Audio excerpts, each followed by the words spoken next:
6 miracles involving water in the life of Moses.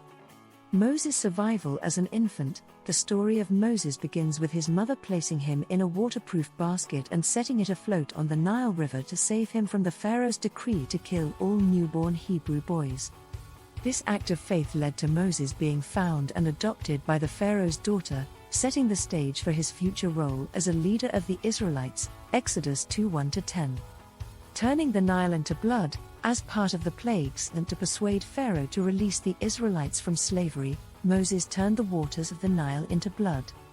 This was the first plague and served as a direct challenge to Egypt's gods and Pharaoh's authority, demonstrating God's power over the elements and the land of Egypt. Exodus 7:14-24.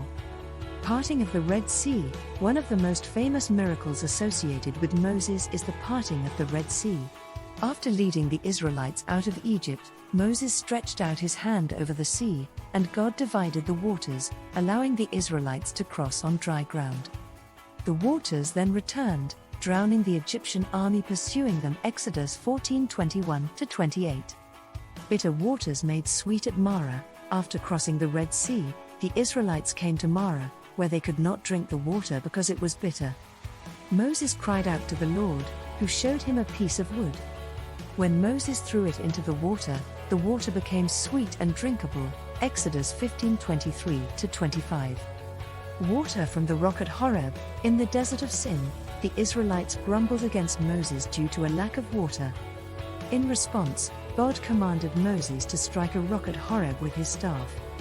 When he did so, water gushed out, providing enough for the people and their livestock. Exodus 17:1-7.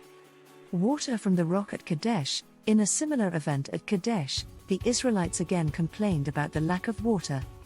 God told Moses to speak to a rock, but Moses struck the rock twice with his staff instead. Water came out for the community, but because Moses did not follow God's instructions exactly, he was not allowed to enter the Promised Land. Numbers 22-13.